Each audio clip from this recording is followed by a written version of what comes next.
What is the best way to add next level flavor to ribs? In previous videos, I've tested injecting ribs, searing ribs, and using premium quality ribs in my journey to make the best ribs possible. But I have so many other ideas. So in this video, I'm gonna try burning pork trimmings on the fire, mixing the sauce with drippings and deglazed fond from a pan, and also glazing the ribs, and we're gonna see if any of these methods are worth trying.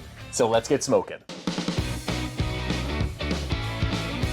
Welcome to the Smoke Lab, the show where I do crazy barbecue experiments you would never do at home so you can learn from my trial and error. Ribs. I'm on a journey to make the best ribs possible. So in this video, I'm going to smoke 4 racks of ribs using slightly different methods on each one, and we're gonna see which method adds the most flavor. I'm starting with 4 racks of spare ribs. First, I'm ripping off the membrane, then I'm slicing off the flap meat, and finally, I'm cutting off the cartilage on top of the ribs, so it's more of a St. Louis style competition cut. I'm saving all of the rib tips and trimmings because I'm going to use them later to add more flavor to the ribs. Heading outside, I'm throwing some splits over top of some charcoal briquettes and lighting up the firebox of my Oklahoma Joe's Longhorn offset smoker. After that burns down to coals, I'll start adding small splits to maintain temperatures around 225 to 250. Now all the ribs are going on the smoker, and I'm going to let them smoke away for around 3 or 4 hours. 3 hours later, the bark is set, and that's all I really care about. They could be anywhere from 140 to 150 degrees internal.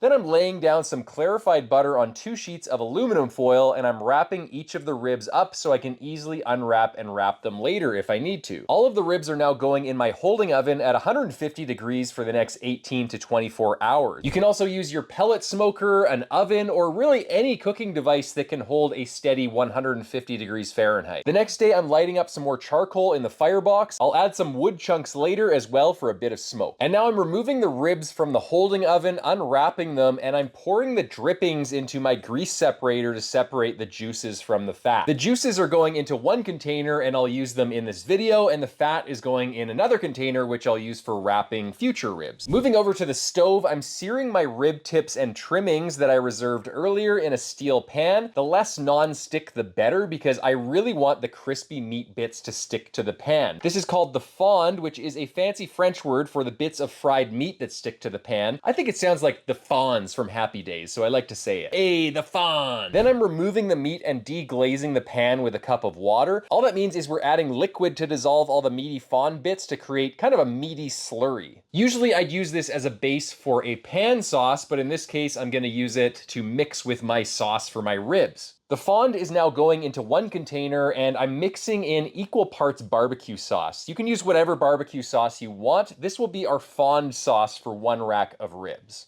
Now I'm adding some barbecue sauce to the rib drippings container that we reserved earlier, and that's going to be our dripping sauce for another rack of ribs. Now I'm slathering 1 rack of ribs with the dripping sauce, another one with the fond sauce, and the other 2 ribs on the right are getting sauced with just regular full-strength sauce. While the sauce sets up on the ribs, I'm whipping up a basic glaze. Anything with a ton of sugar in it will do. I'm adding some honey, some corn syrup, a little bit of sweet soy sauce, and a dash of Tabasco. Mixing that up on the firebox for some heat so it mixes evenly. You can use any type of glaze you want. Cosmos Q has some good glazes. Rib Candy is a good glaze, but recently I've just preferred to make my own glazes because it's pretty easy.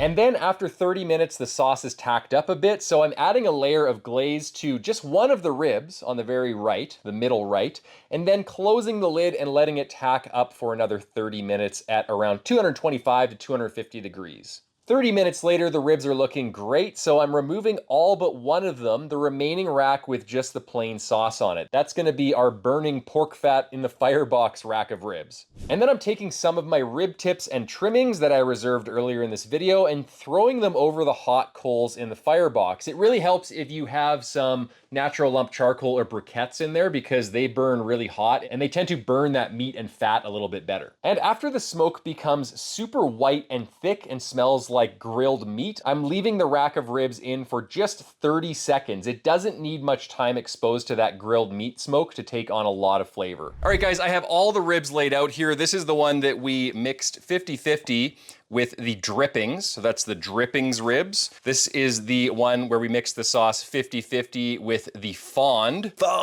This is the one that we sauced with the regular sauce and then we glazed it after the sauce tacked up. And this is the rack of ribs that we finished by smoking it with some pork fat and meat in the firebox.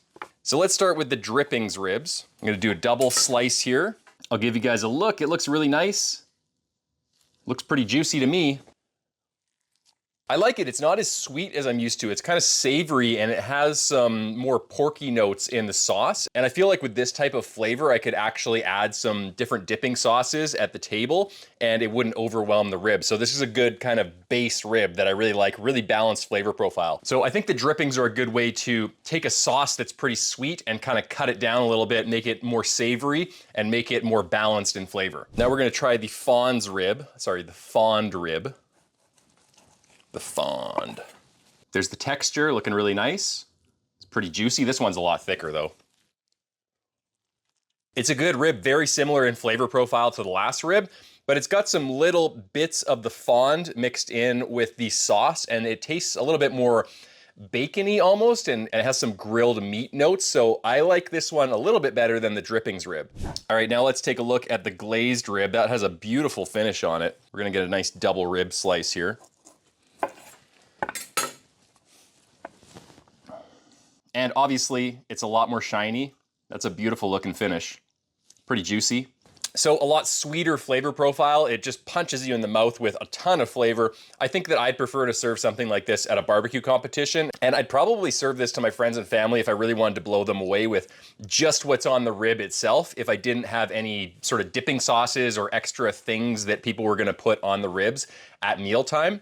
This is a great standalone rib, has a ton of flavor, and it's my favorite so far. And then we have the rack of ribs that we finished by putting some of the rib tips and trimmings that we got from the ribs into the firebox, giving it a smoke for a few minutes, and we'll see if this tastes any different.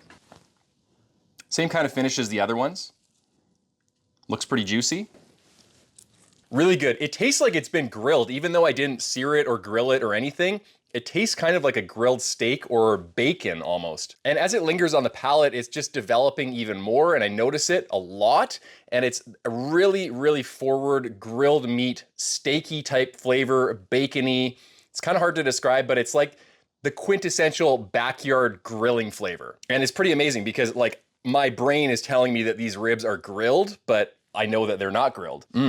And it's amazing that just a few minutes in the smoker exposed to that fatty, meaty, grilled meat smoke actually added so much flavor. So which technique did I like the most? I personally really liked this rack of ribs, which I exposed to all of that smoke from the burning pork fat and meat that I added to the firebox as a final step. It just added this really good grilled meat bacony flavor that is hard to describe. It's kind of like the secret smoke flavor. There's wood smoke flavor, and then there's this fat and meat smoked flavor that just tastes like stereotypical backyard grilled meat flavor. And it brings back a lot of memories of grilling and backyard barbecues. And I really like that flavor. I think it's worth it as a final step. The other one I really liked is the glazed ribs. I think that the extra sweetness was really impactful. It just punched me in the mouth with flavor. And I think it would be really good to impress your family. And the other methods were really good too. In particular, I really liked how when I mixed the drippings and also the water mixed with the fond, it kind of diluted the sauce a little bit, made it less sweet, and it made it a little bit more savory, a little bit more of a balanced flavor profile.